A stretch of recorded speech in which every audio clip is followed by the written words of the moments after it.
Hi, everyone.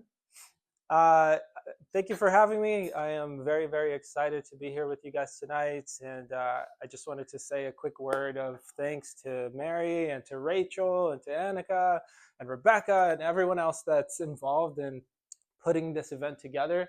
I've been involved with this event once before, and it's just been really exciting to see so many couples participate and come and enjoy some good food and good company, and listening to some of our excellent clinicians discuss all kinds of things related to your relationship. So, thank you all for being here. Also, I know the weather's getting colder and darker earlier, so I think a lot of us are a little less motivated to go out and do things. But we are very glad that you guys are here. Thank you for being here.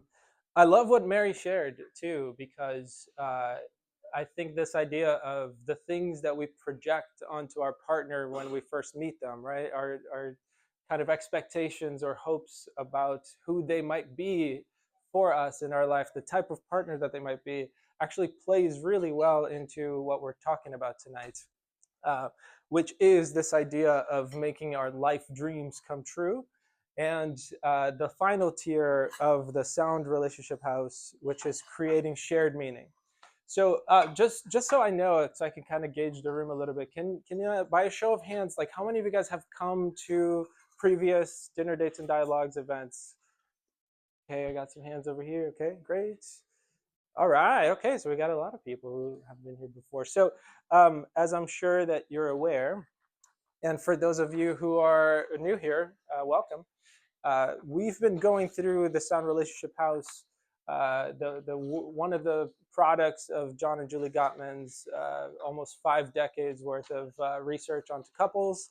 And tonight, my task is to kind of complete the house and cover the last two top tiers of the Sound Relationship House. My goal tonight is that you leave here with at least a base level understanding of what those two levels are, why they matter, and kind of where to go from here. So the reason why I loved what Mary shared is because when we talk about the hopes and expectations that we have about our partners, and we're literally talking about this right before this, uh, really what that's communicating is kind of your life dream. You know, my hopes and expectations about who my partner might turn out to be often involves me. It involves my hopes and dreams, my desires, and so that's what we're going to kind of explore tonight. But before we do, as I was thinking about how to approach this, uh, I've been thinking a lot about the couples that I see in my therapy room and the work that we do, and some of the obstacles, because I think that in order for us to even begin to talk about making life dreams come true and creating shared meaning, we have to kind of look at the rest of the house, that sound relationship house, because we can't even get there unless the other levels of that house are secure and established. And so I wanted to share with you guys a couple of things that I think are helpful and in order for us to get there. So I think the first thing that I wanted to share with you is this idea of attachment. Um, there's something called an attachment theory. And attachment theory basically promotes the idea that our earliest childhood experiences with our caregivers uh, inform our habits and our postures, our responses to things later in life. And those things are categorized as attachment styles. And so, really briefly, again, this is not therapy. I just want you guys to have like a base level understanding of this. There's four main attachment styles. The first one being secure attachment. Individuals with secure attachment uh, experienced consistent, responsive parenting and develop into adults who feel secure and confident and able to deal with conflicts and hardships and are not afraid of abandonment. The second attachment style is an anxious or preoccupied style. And individuals who develop this style are individuals who experienced inconsistent parenting at an early age. And so then they were confused, right? Sometimes their parent would show up and be responsive and be caring and nurturing, and other times they were not able to rely on them for that comfort or support or safety. And so in adulthood, individuals with an anxious or preoccupied attachment style are often needing frequent reassurance in their relationships. And they're preoccupied with the state of their relationship. They're anxious about it. And that's partly because they're unsure, they're unsteady in the future of their relationship. The third one is the avoidant style. And avoidant style develops in people who could not necessarily rely, or whose parents often were either not present or dismissive or inattentive to them as kids. And again, no parent is perfect. This is by no means like this is an over generalization, but uh, generally speaking, individuals who developed this style had to develop a sense of self-reliance and only rely on themselves for comfort and safety and support. And so the way that that plays out, generally speaking, in adulthood is that people with an avoidant attachment style uh, rely solely on themselves. They don't necessarily seek comfort from their partners, and have a difficult time with uh, vulnerability and emotional intimacy.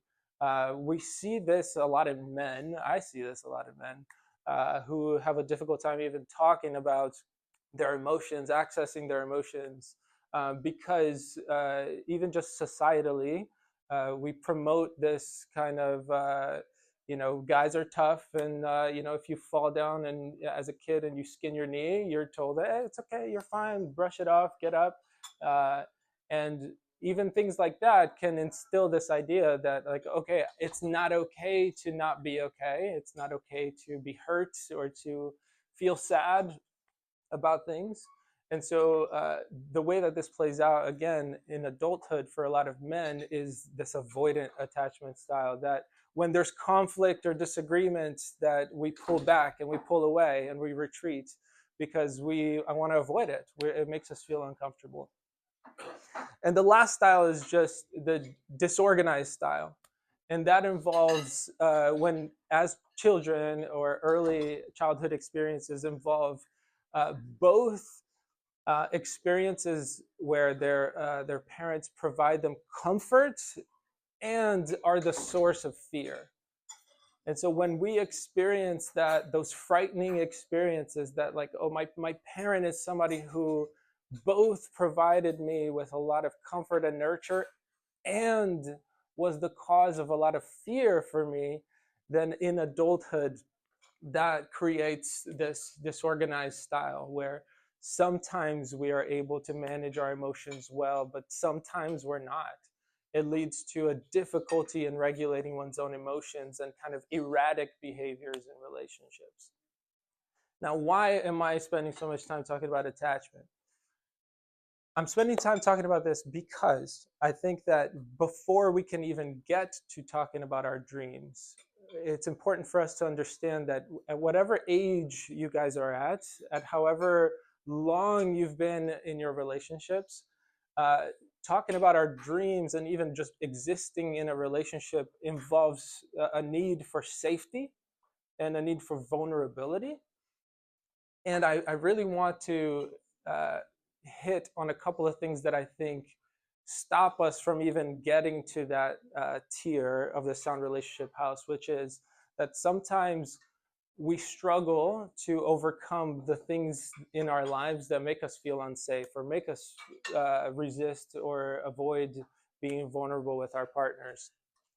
And secondly, I want you to leave here thinking and remembering that we carry all of our experiences with us as early as birth and early childhood, we carry all of those things with us to this day, both good and bad. And you individually are the result of all of those experiences, both good and bad. So the things that you feel most proud of and feel the most secure in your life is in part the result of those good and bad experiences that you've had throughout your life. And the things that you feel insecure about, the things that you have a difficult time navigating with your partner, the things that end up becoming gridlock and obstacles in your relationship often come from some of these past experiences as well, right? Like there's a reason why for some of us, having a couple of dishes left over in the sink at the end of the night is just unacceptable, right? And it's not always just because of what our partner just did or didn't do or said or didn't say. Often we're bringing into current discussions or current conversations or current conflicts things that became present in our life at a much younger, much earlier age. You guys with me so far? Great. Um, and so there's one more thing that I kind of want to cover before I start to really introduce these two things, and it's something that sorry, forgot that I have a microphone on. Something that I tend to reference a lot in therapy with my clients, and it's an idea created by a psychiatrist named William Glasser. He created the idea of choice theory and later reality therapy. But Glasser pretty much promotes this idea that all of us humans have 5 inherent basic needs that kind of guide and influence all of our behavior. So that's the need for survival, for love and belonging, for power, for freedom, and for fun. And that all of our behaviors stem from us attempting to meet at least one of those basic needs. And so often when we go into conflict and have disagreements or have things that really kind of flood our systems, we're often entering into a survival mode, or it's because one of those needs is being threatened. And Glasser kind of poses that when one of those needs is being threatened, we do one of two things. We either jump to another need to compensate, or we hyperfixate or obsess over that one need that feels threatened. So, for example, right, if we're feeling as though our sense of love and belonging is feeling threatened, right, we're not experiencing that sense of love and belonging in our relationship, we might jump to power and try to assert power in our relationship, assert a sense of self, try to control or manipulate what our partner does or doesn't do in order to compensate for that need, right? Or if we're feeling like our sense of autonomy and freedom is being threatened, then we might jump to, let's say, fun, or we might just fixate on freedom, and that be the main thing that we're now, it becomes like the most important thing in our life. And so I wanted to touch on those two things because when we talk about our life dreams, when we talk about the things that we aspire to most in life, we're not just talking about goals, right? When we get to that tier of the sound relationship house, we're not just talking about like financial goals. What I want you guys to start to do, and hopefully you'll continue to do this in your conversations at your table, is start to realize that each of us has life dreams, but that our life dreams go far beyond goals, and it's a much deeper sense of self. It involves your core values, it involves your deepest kind of hopes and dreams and aspirations for your life, and it also involves your fears. And if you were here last time when we did dinner dates and dialogues, and we really focused on conflict, hopefully one of your takeaways that night was that sometimes we can have some of our dreams be hidden within conflicts, and that's not necessarily a bad thing, right? Conflict isn't a bad thing necessarily, because we can use conflicts to inform us about our values. All of a sudden now it's not just an argument about if we're spending too much, but rather it's a conversation about the fact that it's showing us a little bit of our dream for financial freedom.